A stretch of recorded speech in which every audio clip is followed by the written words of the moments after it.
Hello friends, नमस्कार। Welcome back my channel target teacher job. मैं प्रियंका स्वागत करती हूँ आप सभी का आपके अपने चैनल टारगेट टीचर जॉब में। आज हम बीएड द्वितीय वर्ष भूगोल शिक्षण के विषय में पढ़ेंगे और ये है आपका लेक्चर नंबर 3। तो दोस्तों, यहाँ पर हम क्वेश्चन पढ़ने से पहले आपको इन्फॉर्म करना चाहते हैं कि आपका फर्स्ट पेपर शिक्षण के सिद्धांत एवं विधियां और फोर्थ पेपर जनसंख्या शिक्षा एवं पर्यावरण शिक्षा का यूपीएच पूरा कंप्लीट हो गया। और साथ ही जिन छात्राध्यापिकाओं का इतिहास शिक्षण है उसकी भी लिंक डिस्क्रिप्शन में हम देंगे और भूगोल शिक्षण की भी लिंक आपको डिस्क्रिप्शन में मिलेगी। तो इसके अलावा आपको टेलीग्राम चैनल पर भी बीएड क्लासेस के नाम से ये सारे लिंक आपको वहाँ पर मिलेंगे। तो आपको जहाँ भी सुविधा हो आप वहाँ से अपनी स्टडी करिए। तो चलिए देखते हैं, इसमें क्वेश्चन है भूगोल की प्रकृति एवं क्षेत्र की विवेचना कीजिए, ये आपका क्वेश्चन है। तो उत्तर देखते हैं यहाँ पर। भूगोल की प्रकृति। भूगोल एक ऐसा विषय है जहाँ एक तरफ विज्ञान के विषयों से संबंधित विषय वस्तु का समावेश है, वहीं दूसरी तरफ मानविकी विषयों की विषय सामग्री भी समाहित है। तो दोस्तों, अगर हम बात करें भूगोल विषय के बारे में, तो भूगोल में विज्ञान विषय को भी रखा जाता है। विज्ञान के जो भी टॉपिक आते हैं, क्योंकि जो खोज होती है वो कहीं ना कहीं भूगोल का ही रूप है एक तरह से। तो यहाँ पर हम देखें, विश्व के प्रमुख भूगोलवेत्ता टेलर महोदय ने भूगोल का संबंध विज्ञान एवं मानविकी से बताते हुए भूगोल की विविध शाखाओं के बारे में बताया। तो दोस्तों, जो अलग अलग विषय हैं वो भूगोल की शाखा के अंतर्गत भूगोलवेत्ता ने कहा। यहाँ पर देखिए कौन कौन से विषयों को उन्होंने भूगोल की शाखा माना है। जीव शास्त्र, भूगर्भ शास्त्र, खगोल शास्त्र, इतिहास, समाज शास्त्र, मानव शरीर, रचना शास्त्र, अर्थशास्त्र। इस आधार पर यह समझ में आता है कि भूगोल विज्ञान और कला दोनों है। तो दोस्तों, यहाँ पर देखिए अलग अलग विषय का जो भूगोल से संबंध है, इस विषय में इन्होंने क्या कहा कि ये जो अलग अलग विषय हैं ये भूगोल की ही एक शाखा है और इसी के आधार पर जो भूगोल है वो विज्ञान और कला दोनों की श्रेणी में आता है। क्लियर। अब आगे देखते हैं हम। भूगोल की सामग्री को देखा जाए तो हमें यह विज्ञान विषय की सामग्री से बहुत कुछ मिलती जुलती है। विज्ञान की तरह भूगोल में भी क्रियाशीलता के सिद्धांत पर बल दिया जाता है, जिसके लिए विज्ञान की तरह भूगोल में भी प्रयोगशाला को अनिवार्य माना गया है, जहाँ पर भूगोल के छात्र प्रायोगिक कार्य करते हैं। साथ ही विविध यंत्र ऐसे होते हैं जिनका उपयोग विज्ञान एवं भूगोल दोनों में ही किया जाता है तथा वर्षा मापी, ताप मापी, वायु दाब मापी, वायु वेग मापी, दिशा सूचक यंत्र, सूक्ष्मदर्शी, सर्वेक्षण संबंधी यंत्र आदि। इस आधार पर भी भूगोल को विज्ञान कहना तर्क संगत प्रतीत होता है। तो दोस्तों, यहाँ पर हम देखें जो भूगोल के प्रायोगिक कार्य के लिए जो उपयोग सामग्री होती है, जिसमें दिशा सूचक यंत्र, सूक्ष्मदर्शी, सर्वेक्षण संबंधी यंत्र होते हैं, वायु दाब मापी होता है, वायु वेग होता है। तो ये सारे जो यंत्र हैं ये कहीं ना कहीं विज्ञान की ही देन है। तो इसलिए क्या भूगोल को विज्ञान कहना तर्कसंगत प्रतीत होता है। यहाँ पर हम देखेंगे भूगोल को यहाँ पर विज्ञान कहना तर्कसंगत लगता है एक तरह से। जिस तरह से विज्ञान में यंत्रों का प्रयोग किया जाता है और साथ ही जिस तरह से विज्ञान खोज पर आधारित है, तर्क पर आधारित है, तो इस तरह से अगर हम देखें तो भूगोल भी इसमें विज्ञान और तर्क दोनों आता है। अब हम आगे देखते हैं यहाँ पर। इसके अतिरिक्त भूगोल में मानव की आर्थिक एवं सामाजिक क्रियाओं का भी अध्ययन किया जाता है। विश्व में पाई जाने वाली विविध जातियों, परंपराओं, रीति रिवाज एवं संस्कृतियों का अध्ययन भी भूगोल में किया जाता है। तो दोस्तों, अगर हम बात करें जो विश्व में अलग अलग सामाजिक आर्थिक क्रियाएं हैं और साथ ही जो अलग अलग जातियां, परंपराएं और रीति रिवाज संस्कृतियां हैं, वो उन सब का अध्ययन भूगोल के अंतर्गत किया जाता है। तो इसके अतिरिक्त जनसंख्या प्रतिरूप, समाज के विकास की अवस्थाएं, विश्व की जनजातियां हैं, उनकी विविध क्रियाओं का अध्ययन भूगोल में किया जाता है। जबकि इन्हीं उक्त बिंदुओं से संबंधित विषय वस्तु का अध्ययन मानविकी विषयों यथा इतिहास, नागरिक शास्त्र और बात करें हम समाजशास्त्र अर्थशास्त्र में भी किया जाता है। तो निष्कर्षतः यह कहा जा सकता है कि दोनों विषयों की विषय वस्तु में बहुत बड़ी सीमा तक समानता और भूगोल मानविकी विषय के अंतर्गत आता है। तो दोस्तों इस तरह से यहाँ पर देखिए, यहाँ पे हम देख तो रहे हैं प्रकृति के बारे में, लेकिन जो हर विषय की अपनी प्रकृति होती है वो कहीं ना कहीं दूसरे विषय को टच करती है। तो यहाँ पर अगर हम बात करें व्यक्ति की जो भी सामाजिक आर्थिक क्रिया और जो भी रहन सहन, जाति, परंपरा, रीति रिवाज, ये सारी चीजें अगर हम देखें तो कहीं ना कहीं ये सारी चीजें समाजशास्त्र, अर्थशास्त्र और मानविकी विषय के अंतर्गत आती हैं, लेकिन ये सारी चीज़ों का अध्ययन भूगोल में भी किया जाता है। तो इस तरह से बहुत बड़ी सीमा तक समानता है भूगोल और मानविकी विषय के अंतर्गत। तो दोस्तों यहाँ पर हम देखें कि अलग अलग विषयों से किस तरह से समानता के साथ साथ जो उसकी भूगोल की यहाँ पर प्रकृति हम देख रहे हैं, वो प्रकृति भी एक दूसरे से मिलती जुलती है। आगे देखते हैं हम यहाँ पे, इसके अतिरिक्त भूगोल को इस दृष्टि से परखने की एक महत्वपूर्ण कसौटी भविष्यवाणी करने संबंधी भी हो सकती है। तो दोस्तों जो भूगोल है उसमें भविष्यवाणी करने संबंधी जो योग्यता है, यहाँ पर हम बात करें मानविकी विषय में जिस प्रकार की भविष्यवाणी की जाती है, ठीक उसी प्रकार की भविष्यवाणी भूगोल में भी की जाती है। तो दोस्तों कहीं ना कहीं यहाँ पर भविष्यवाणी, जैसे कि अगर यहाँ पर इसके पहले जब हम लोग देख रहे थे, यहाँ पर जो भूगोल में अध्ययन करने के साथ साथ जो अलग अलग यंत्रों का प्रयोग किया जाता है, जिसमें हमने देखा था वर्षा मापी यंत्र, ताप मापी यंत्र और वायुदाब मापी, वायु वेग और दिशा सूचक यंत्र, सूक्ष्मदर्शी सर्वेक्षण संबंधी यंत्र। तो दोस्तों ये जो यंत्र होते हैं, एक तरह से ये जो यंत्र होते हैं वो भविष्यवाणी ही तो करते हैं, वो एक तरह से अनुमान लगाकर भविष्यवाणी तो की जाती है। तो कहीं ना कहीं ये सारी चीजें कि यहाँ पर तूफान आने वाला है, यहाँ पे बहुत भारी बारिश होने वाली है, तो ये सब जो भविष्यवाणी होती है भूगोल के अंतर्गत आती है, लेकिन ये मानविकी विषयों में भी ये सारी भविष्यवाणियाँ की जाती। तो इस तरह से जो मानविकी विषय है वो भूगोल से कहीं ना कहीं मेल खाता है, कहीं ना कहीं इसमें समानता है। यहाँ पर हम देखें जैसे मानविकी विषय संबंधी भविष्यवाणी पूर्णतः सत्य नहीं उतरती, वैसे भूगोल की भविष्यवाणी भी 100% सही नहीं होती, अर्थात दोनों की भविष्यवाणी में संबंधी साम्य प्रतीत होते हैं। दोनों ही भविष्यवाणियाँ क्या है, साम्य प्रतीत होती हैं, कहीं ना कहीं एक दूसरे में समानता होती है। कभी कभी आप देखते हैं कि बताया जाता है कि यहाँ पर बहुत तेज बारिश होने वाली, बहुत तेज तूफान आने वाला है, तो क्या हमेशा ये बहुत तेज ही होता है? इसका ये मतलब है कि भविष्यवाणी भी कभी कभी गलत होती है। तो एक तरह से जिस तरह से भूगोल में भविष्यवाणी गलत होती है, कभी कभी हमेशा नहीं गलत होती है, क्योंकि अगर हमेशा गलत होगी तो फिर इसका जो यंत्र है वो यंत्र इसका मतलब होगा कि वो सही नहीं है या फिर वो कार्य सही ढंग से नहीं कर रहा है। तो यहाँ पर हम देखें वो भविष्यवाणी कभी कभी गलत होती है। अतः इसे यहाँ पर हम देखें, अतः इस दृष्टिकोण से भी भूगोल अपने आप को मानविकी विषयों के अंतर्गत अंतर संबंधित पाता है।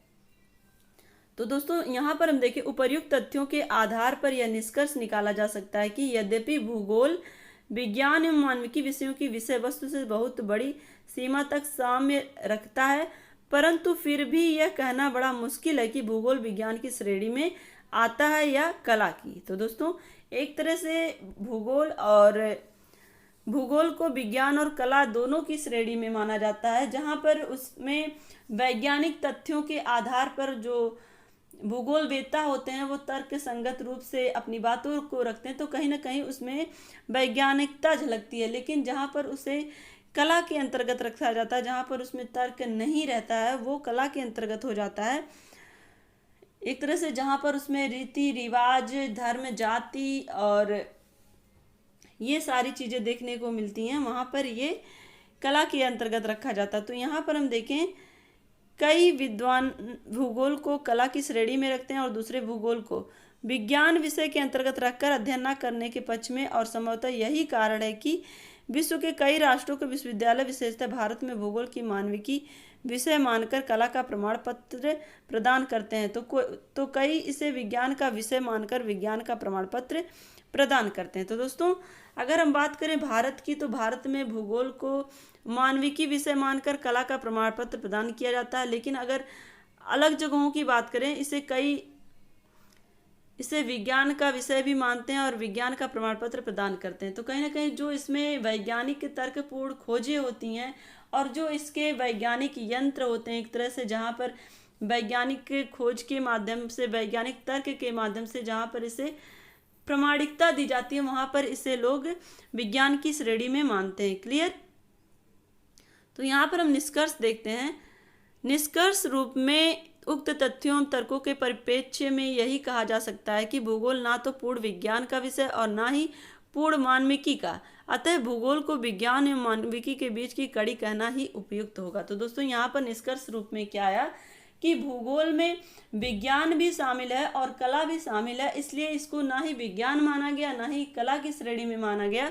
इसको विज्ञान और कला यानी कि विज्ञान और एवं मानविकी के बीच की कड़ी कहना ही उपयुक्त होगा। क्लियर? अब हम चलते हैं यहाँ पर, देखिए भूगोल का क्षेत्र। आज दोस्तों भूगोल का क्षेत्र देखेंगे इस क्वेश्चन के अंतर्गत और प्रकृति देखेंगे। तो भूगोल का क्षेत्र 2005, 2006, 2012 में पूछा गया है।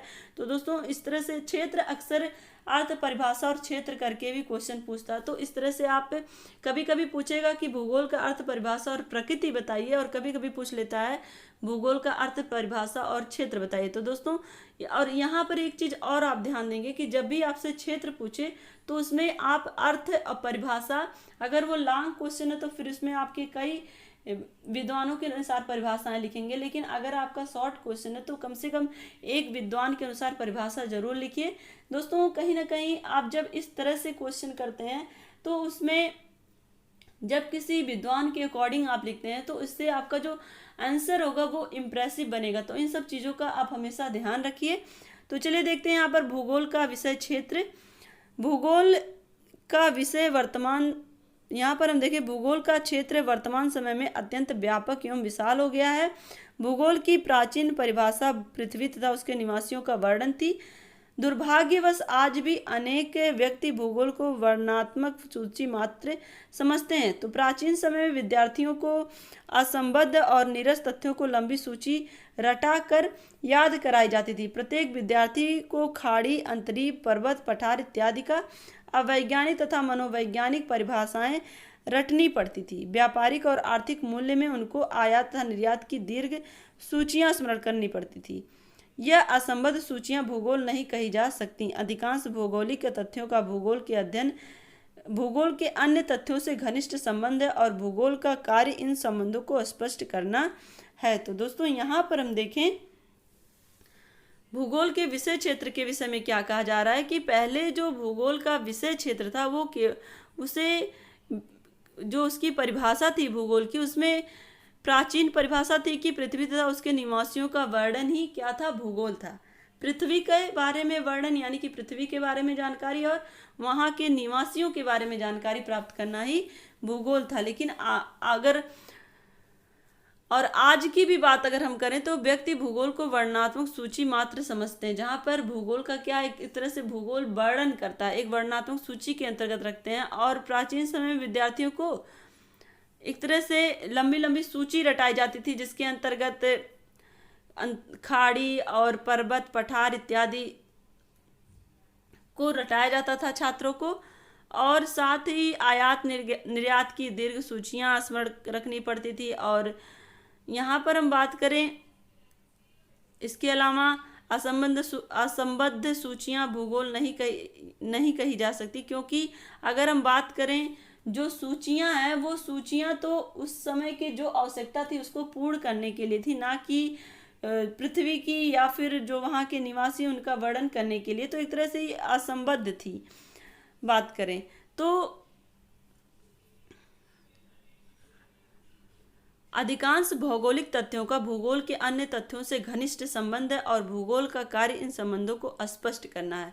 तो दोस्तों जो भौगोलिक तथ्य हैं, एक तरह से जो भूगोल के अंतर्गत जो पृथ्वी के वायु, जल, वर्षा और साथ ही जो भी पर्वत, पठार ये सारी चीजें आते हैं। तो एक तरह से ये जो भौगोलिक स्थिति बनती है उस भौगोलिक तथ्य को स्पष्ट करना और तथा अन्य तथ्यों से घनिष्ठ संबंध स्थापित करना कि किस तरह से जो भौगोलिक के दशाएं हैं वो अन्य तथ्यों से किस तरह से संबंध रखती हैं। तो इस संबंध को स्पष्ट करना ही भूगोल का कार्य है। आगे हम देखें, भूगोल शिक्षण में जहां तक हो सके कार्य कारण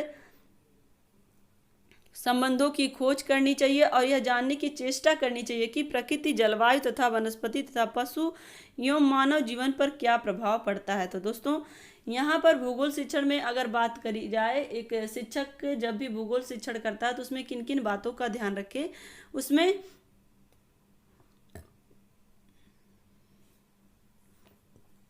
जो भूगोल शिक्षण के अंतर्गत आता है उसमें भूगोल जो भी कार्य कारण संबंध की खोज करनी और जानने की चेष्टा करनी चाहिए कि प्रकृति, जलवायु तथा वनस्पतियों का पशु एवं मानव जीवन पर क्या प्रभाव पड़ता है। तो जो प्राकृतिक जलवायु है और जो वनस्पतियां हैं, जो मानव जीवन और जो पशु हैं उनका मानव जीवन पर क्या प्रभाव पड़ता है। एक तरह से सब जो भी प्रकृति के द्वारा बनाई हुई चीजें हैं और मानव और पशु पक्षी एक दूसरे से किस तरह का संबंध रखते हैं, एक दूसरे के ऊपर क्या प्रभाव पड़ता है, इसके विषय में जानना है।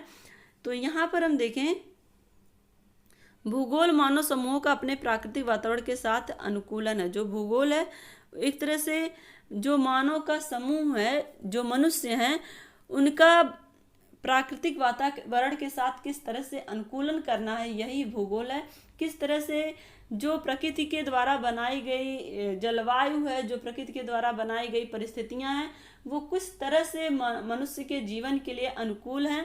इन्हीं परिस्थितियों के साथ मानव का अध्ययन करना ही भूगोल है। क्लियर।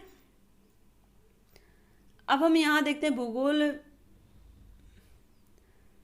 भूगोल विज्ञान के अंतर्गत प्राकृतिक वातावरण से संबंधित मानव के संपूर्ण क्रियाकलापों का अध्ययन किया जाता है। इसका विषय इतना विस्तृत है कि मानव क्रिया का कोई भी अंश ऐसा नहीं है जिसमें भौगोलिक महत्व की न्यूनाधिक छाप ना लगी हो। तो दोस्तों यहाँ पर हम बात करें भूगोल विज्ञान के अंतर्गत जो भी प्राकृतिक वातावरण है और उससे संबंधित जो भी मानव की संपूर्ण क्रियाएं हैं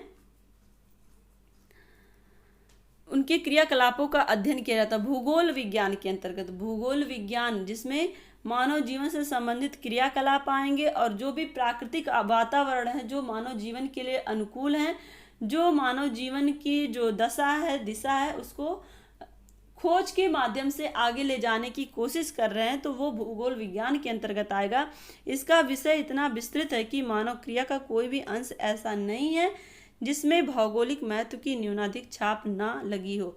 तो दोस्तों यहाँ पर हम बात करें जो भूगोल है उसमें मानव जीवन का जो भौगोलिक महत्व, एक तरह से यहाँ पर हम बात करें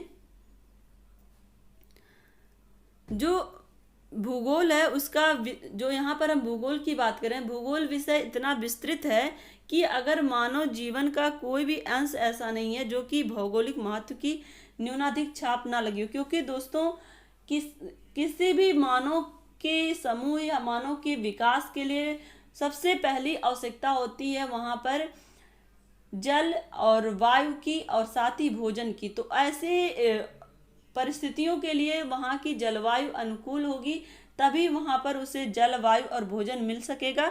तो यहाँ पर एक तरह से किसी भी मानव के समूह के विकास के लिए या फिर हम कह सकते हैं मानव जाति के विकास के लिए भौगोलिक का परिस्थितियों का बहुत अधिक महत्व होता है। और एक तरह से ऐसा कोई भी मानव जीवन का ऐसा कोई भी अंश नहीं है, मानव क्रिया का ऐसा कोई अंश नहीं है जिसमें भौगोलिक महत्व की छाप ना लगी हो। तो एक तरह से कहीं ना कहीं मानव का जीवन भौगोलिक परिस्थितियों से प्रभावित होता है। कहने का तात्पर्य यह है कि भौगोलिक परिस्थितियां मानव जीवन को प्रभावित करती हैं। भौगोलिक परिस्थितियों में रहकर ही अगर वो परिस्थितियां मानव के अनुकूल है तो वो अपनी उन्नति करेगा, लेकिन अगर अनुकूल नहीं है तो वो उसका जो विकास होगा वो कहीं ना कहीं अवरुद्ध होगा और कभी कभी उसका जो अस्तित्व है वो भी खत्म हो जाएगा। कहने का तात्पर्य यह है कि अनुकूलन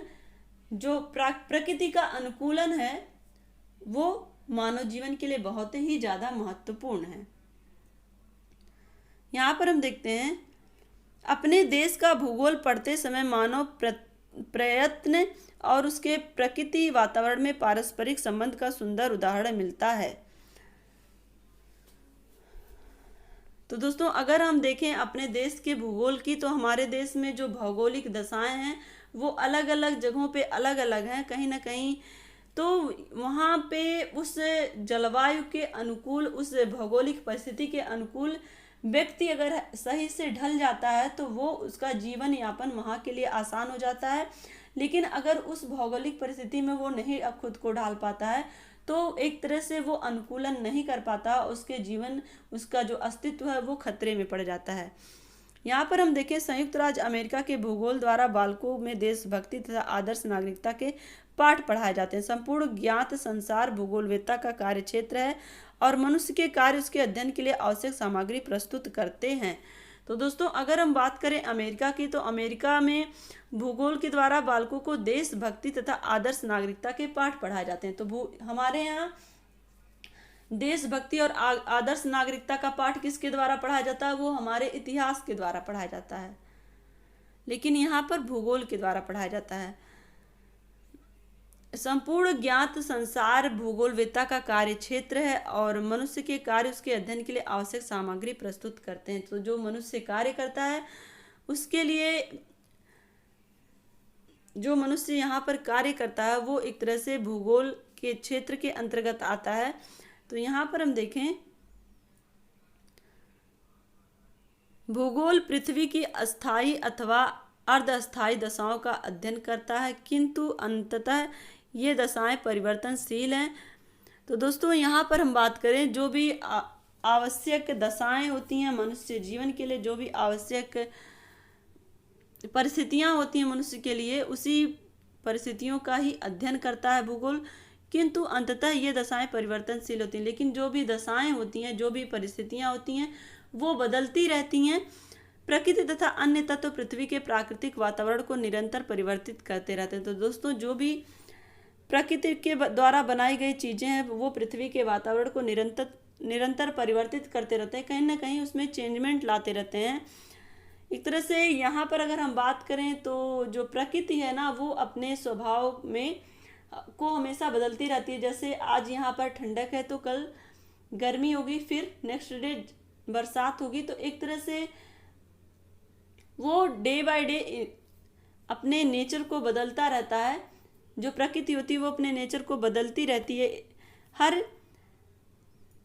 यहाँ पर हम बात करें तो 4-4 महीने का जो सीजन होता है वो winter season, summer season, rainy season, तो एक तरह से सीजन के माध्यम से चीज़ें चेंज होती रहती हैं।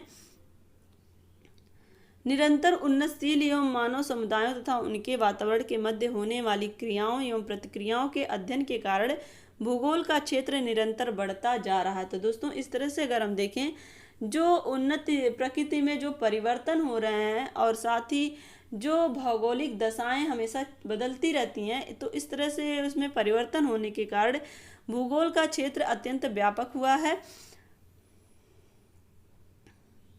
पृथ्वी की सतह पर, यहाँ हम देखें, पृथ्वी की सतह पर जो कुछ विद्यमान है वह सब कुछ भूगोल का ही अध्ययन क्षेत्र है और इसके अंतर्गत पृथ्वी का धरातल, प्राकृतिक समुदाय एवं मानव के समस्त क्रियाकलाप आ जाते हैं। तब भूगोल का क्षेत्र निरंतर बढ़ता ही जा रहा है। तो दोस्तों पृथ्वी पर जो भी कार्य हो रहे हैं वो सब भूगोल के क्षेत्र के अंतर्गत आ रहे हैं और एक तरह से जब धीरे धीरे उसमें निरंतरता आएगी तो उसके क्षेत्र भी बढ़ते जा रहे हैं। यहाँ पर हम आगे देखते हैं, प्रोफेसर डेबनहम ने भूगोल के क्षेत्र के अंतर्गत अग्रलिखित बातों का समावेश किया है। तो दोस्तों भूगोल के क्षेत्र के अंतर्गत क्या क्या, तो ये दोस्तों ये नाम आप याद रखिएगा कि प्रोफेसर डेबनहम ने भूगोल के क्षेत्र के अंतर्गत क्या क्या बातें बोली हैं। नंबर 1 पे यहाँ पर है विश्व में वितरण के कारण।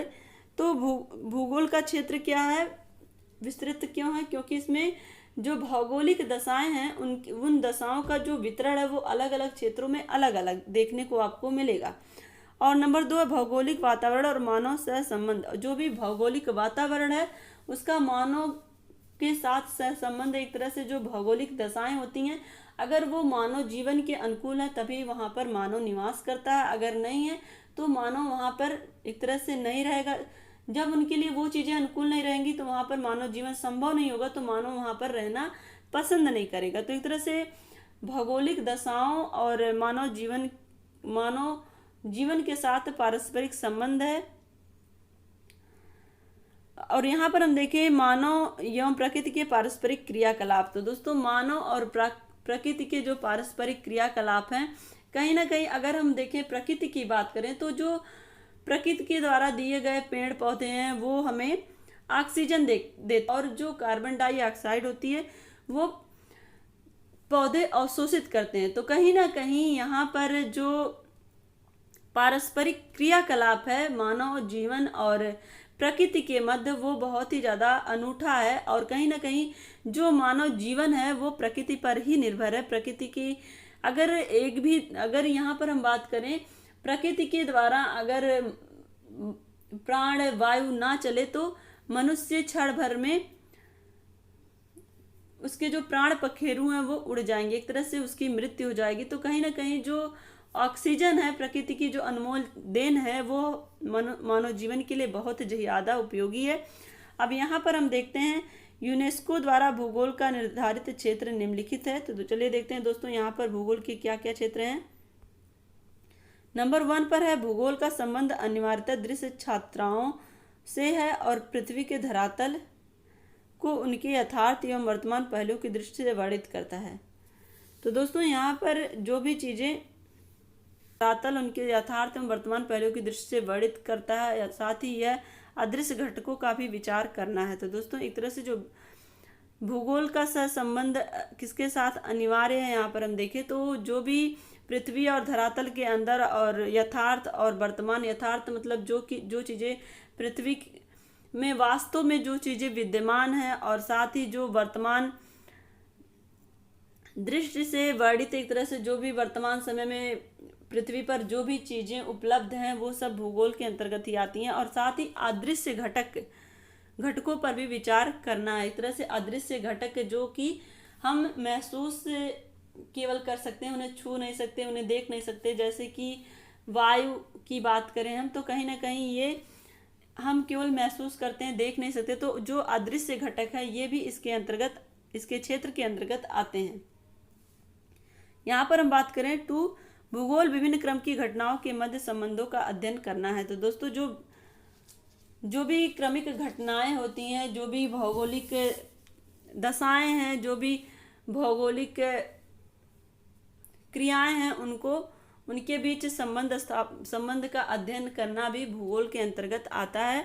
यहाँ पर हम देखें नंबर 3 पॉइंट पर भूगोल प्राकृतिक पर्यावरण और मानव समूह के द्वारा डाले जाने वाले पारस्परिक प्रभावों का विश्लेषण करता है। तो दोस्तों जो भी मानव समूह के द्वारा और साथ ही प्राकृतिक पर्यावरण के द्वारा जो एक दूसरे के ऊपर प्रभाव डाला जाता है उसका भी विश्लेषण करता है। एक तरह से मनुष्य के क्रियाकलाप का प्रकृति पर क्या प्रभाव पड़ रहा, और प्रकृति के द्वारा जो भी, अगर हम बात करें प्रकृति के द्वारा जो भी आपदाएं आती हैं, चाहे वो बाढ़ हो या भूकंप हो या फिर तूफान हो, तो एक तरह से जो समुद्री तूफान आते हैं, तो ये सब क्या है, ये भी भूगोल के ही क्षेत्र के अंतर्गत आते हैं। क्योंकि यहाँ पर प्रकृति के द्वारा मनुष्य काफ़ी प्रभावित होता है, और मनुष्य की जो क्रियाकलाप होते हैं, जिसमें हम बात करें आज जब जनसंख्या बढ़ी है तो हमारी आवश्यकताएं बढ़ी तो फिर कारखानों का विकास हुआ, कारखाने बढ़े तो फिर उनसे निकलने वाले जो गंदे पानी है वो गंदा पानी नदियों को दूषित कर रहा, उनसे निकलने वाला जो धुआं है वो वायु को प्रदूषित कर रहा, और उनसे निकलने वाला जो शोर है वो ध्वनि को प्रदूषित कर रहा। तो एक तरह से इस तरह का जो पर्यावरण है वो मानव द्वारा निर्मित जो प्रदूषण है वो कहीं ना कहीं प्रकृति को प्रभावित कर रहा है। तो इस तरह से हम देखें तो प्रकृति के द्वारा जो आपदाएं आती हैं वो मनुष्य को प्रभावित करती हैं, और मनुष्य के द्वारा जो क्रियाएं की जाती हैं वो प्रकृति को प्रभावित करती है। तो एक तरह से एक दूसरे के ऊपर जो प्रभाव पड़ते हैं उसका भी विश्लेषण किया जाता है भूगोल विषय क्षेत्र के अंतर्गत। क्लियर। यहाँ पर हम देखें इस प्रकार स्पष्ट है कि भूगोल का क्षेत्र अत्यंत व्यापक है। तो दोस्तों इस तरह से अगर हम देखें तो भूगोल का जो क्षेत्र है वो काफ़ी व्यापक हो जाता है, क्योंकि जो मनुष्य है वो अपने क्रियाकलाप को करना नहीं छोड़ेगा, कहीं ना कहीं वो अपनी आवश्यकता की पूर्ति के लिए प्रकृति पर निर्भर है और प्रकृति को नुकसान भी पहुंचाता है प्रत्यक्ष अप्रत्यक्ष रूप से। और प्रकृति भी कभी ना कभी मनुष्य के द्वारा जो किए गए कर्म होते हैं उन्हीं का प्रतिफल होता है कि प्रकृति भी उन्हें नुकसान पहुंचाती है। तो दोस्तों, जो प्रतिफल की बात अगर हम करें तो मानव दिन प्रतिदिन पेड़ों की कटाई कर रहा है, तो पेड़ों की कटाई करने से प्रकृति पर प्रभाव पड़ता है। दुष्प्रभाव इस तरह से होता है कि जब वर्षा ऋतु में जब नदियों का पानी तेज होता है तो पेड़ जहाँ नहीं है वहाँ पर मिट्टी की कटाई अधिक होगी, और इस तरह से मिट्टी की कटाई अधिक होने से और कहीं ना कहीं यहाँ पर ऊंचे ऊंचे डैम बना देने से, तो जहाँ पर पानी अधिक भर जाने से वहाँ के आसपास के जो भी जीव जंतु हैं, पेड़ पौधे हैं, उन सबको नुकसान होता है। तो एक तरह से मनुष्य और प्रकृति एक दूसरे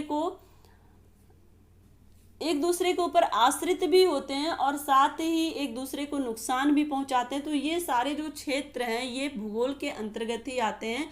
तो आशा करती हूँ दोस्तों आपको भूगोल की प्रकृति और भूगोल का क्षेत्र, भूगोल की प्रकृति में हमने देखा कि किस तरह से भूगोल की जो प्रकृति है जिसमें भूगोल भौगोलिक दशाओं से लेकर के जो मानव समाज है उसके रीति रिवाज, संस्कृति, प्रथा, ये सारी चीज़ों के विषय में अध्ययन करता है, जनजातियों के विषय में अध्ययन करता है। ठीक ऐसे ही अगर हम बात करें इसके क्षेत्र की, तो इसके क्षेत्र में जो मनुष्य और प्रकृति की पारस्परिक, यहाँ पर हम बात करें एक दूसरे के ऊपर जो भी प्रभाव होता है उसका विश्लेषण होता है भूगोल क्षेत्र के अंतर्गत। तो आशा करती हूँ दोस्तों कि ये वीडियो आपको अच्छा लगा होगा। अगर अच्छा लगा होगा तो एक लाइक करिएगा, अपने दोस्तों के साथ शेयर करिएगा, और अगर आप चैनल पर नए हैं तो प्लीज़ चैनल को सब्सक्राइब करके बेल आइकन बटन को जरूर प्रेस कर लीजिएगा, जिससे हमारे सभी वीडियोज की नोटिफिकेशन आपको मिल सके।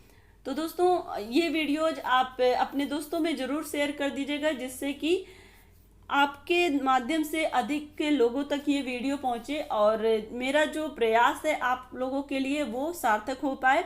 तो दोस्तों, आशा करती हूँ कि आप मेरा ये निवेदन जरूर स्वीकार करेंगे। हमसे जुड़ने के लिए थैंक यू सो मच। जय हिंद।